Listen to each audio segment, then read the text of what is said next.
Hello and welcome to my channel. Today I'm going to play with my new Christmas present. Well, it's not exactly Christmas, but in the Netherlands we celebrate a kind of Christmas, but earlier in the month. So I got the Divine Rose 2 palette. I was originally going to get this for when I finished my thesis, but that's taking a little bit longer, so I got it as a sort of Christmas present. And I wanted to reserve my first impression thoughts and experience for a video, of course. So I am filming a little bit late, so it's already dark and I am using artificial lighting. I hope this is okay. These lights are pretty bright. I turned them down all the way. And I feel like I could use one more over here, but I think it'll work. So you may have, of course, seen this before, but this is the beautiful Divine Rose 2 palette by Pat McGrath. I did already swatch this shade, the multi-chrome one. I couldn't help myself. It's so pretty. I feel like using it today, but then I also really like these glittery shades of her. So yeah, I'm just going to put as many shades as possible on my eyes today, and then I'll finish the look off camera and then I'll show you in the end. So let me zoom you in, let me put on my eyeshadow primer, and then let's get started.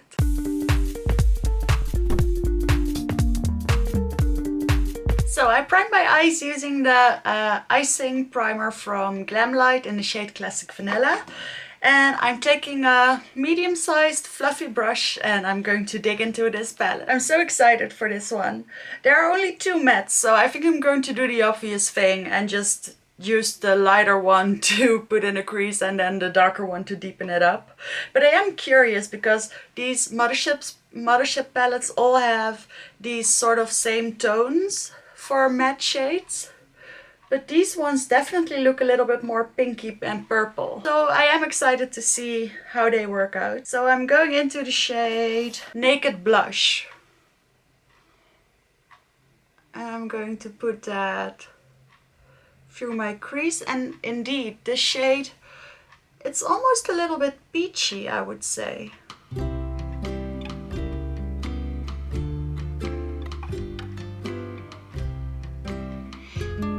And Pat McGrath doesn't usually put transition shades in her palettes that suit my skin tone, but I'm always okay with that because her shadows are very blendable. As you can see, it works perfectly to just blend out a little bit more darker shade. I think I'm going to put it just a little bit higher. That's nice. Let me repeat it on the other eye.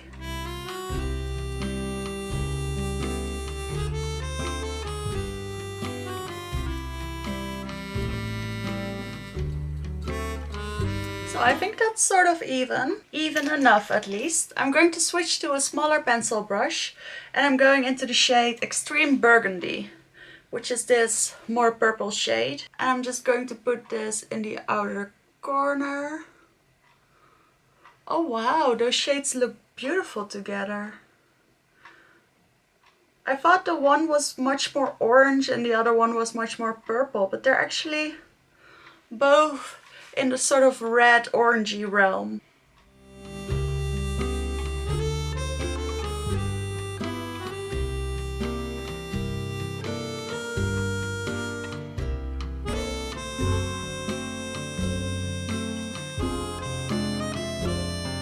This is just pretty much the basic look I do with any new palette.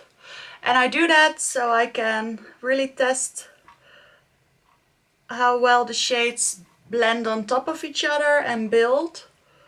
And I know that with Pat McGrath that should never be an issue.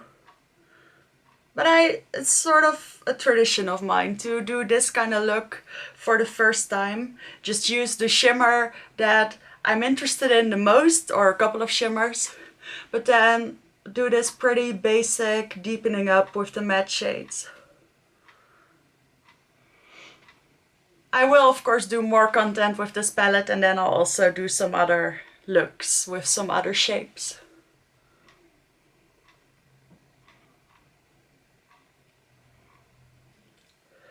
These shadows are always such a dream to work with. I think I like this particular matte deep shade the most out of all her deeper shades. It it looks extra flawless. For some reason, it just blends out a little bit more easy than the one in Divine Rose 1. So I think I've got the shapes covered. Have to put it down for a second, it's pretty heavy. Look, there's a indentation in my hand. Now I'm going back with the first brush, and I'm going back with a little bit more of Naked Blush, just to make sure that burgundy shade is nice and blended. I'm just wiggling it around in the outer corner.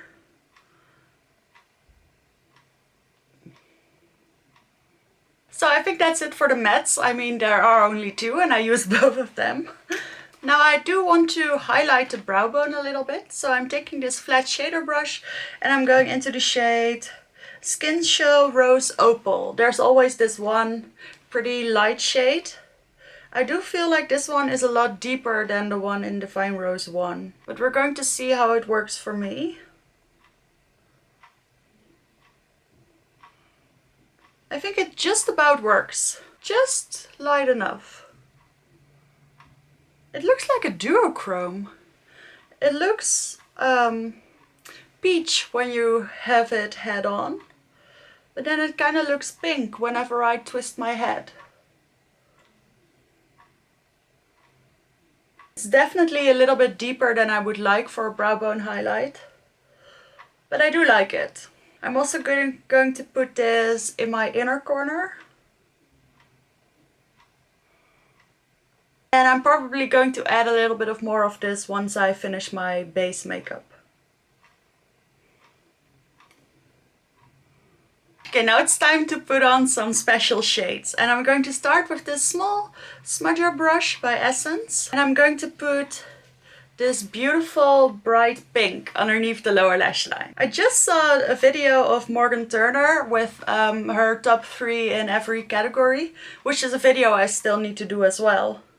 And she was, if I'm not mistaken, she was wearing this palette, and she said that even though it's not her absolute favorite Pat McGrath palette, it is the one she wears most.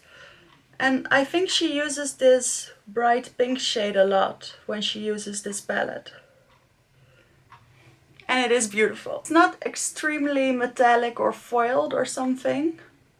I'd say it's more of a satin, but it is a beautiful shade of pink. This is going so well. Now I'm going to take my finger and I don't know which shades I know which one I have to do. From the moment I saw this palette and I was watching the site with my mom, we both said that this shade looked very special and very pretty. Even though the gold is also really calling to me, I think that's more of like a Christmas party shade and I'm going to use it for that. But right now I really want to try the orange. It's called Bronze Rosé number 5. I'm just going to use my finger. Look at that shine. I'm going to put this all over the lid.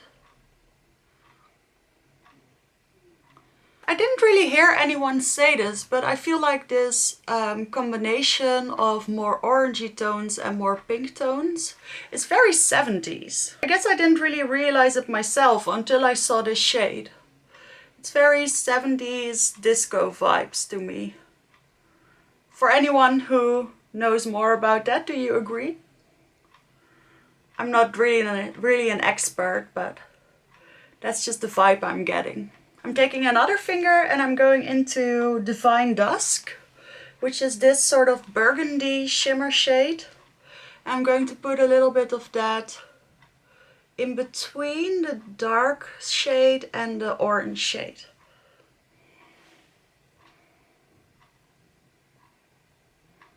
I really like this.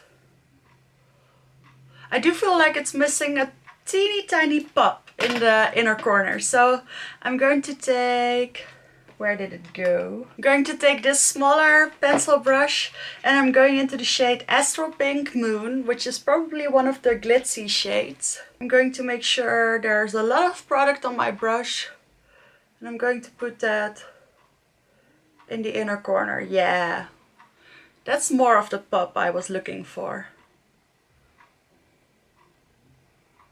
And like I said, I'll probably add a little bit of more of this once I finish my face makeup, but I want to see the result right now. Ooh, the palette was so heavy. I think I should probably put this palette down and use another mirror whenever I'm using this. So I think that's all I'm going to do with the eyeshadows. This is what it's looking like right now. I really like this. I know you can go way more dramatic with this palette, but like I said, the first is always something like this, and I do really like that orangey glittery shade. So now I'm going to add my mascara, my face makeup, and then I'll come back and show you the finished look. I'm back, I finished my look. Let me tell you what I used. I used on my lips the South X Makeup Revolution collection in, I don't know, the lighter of the two sets.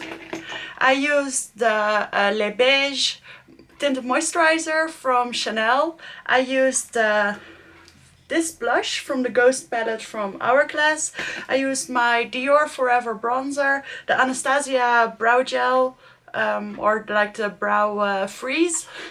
I used the Benefit Damn Girl mascara. Oh, sorry, the Too Faced Damn Girl mascara. The Copper Charge Duo eyeliner from Charlotte Tilbury. And I used the Gold Pearl highlighter from the pink palette from Dior. And I think that's everything. Oh yeah, my Pat McGrath concealer and my Dior Forever powder. I just wanted to let you know what I used. So, of course I love this palette. You already knew, I already told you. But now that I've finished all of my makeup, I can really see the inner corner sparkle a little bit. And I do really like this look. I am curious to see how glam I can get with this. So far I haven't found that super sparkly shade yet. That was also in Divine Rose 1. But I'm sure it's in there and I'm going to find it. So I do like this finished look. I hope you liked this video. Please consider subscribing if you'd like to see more Pat McGrath and many other brands and fun eyeshadow palettes and many more things. Then, like I said, please subscribe and I will see you in the next video.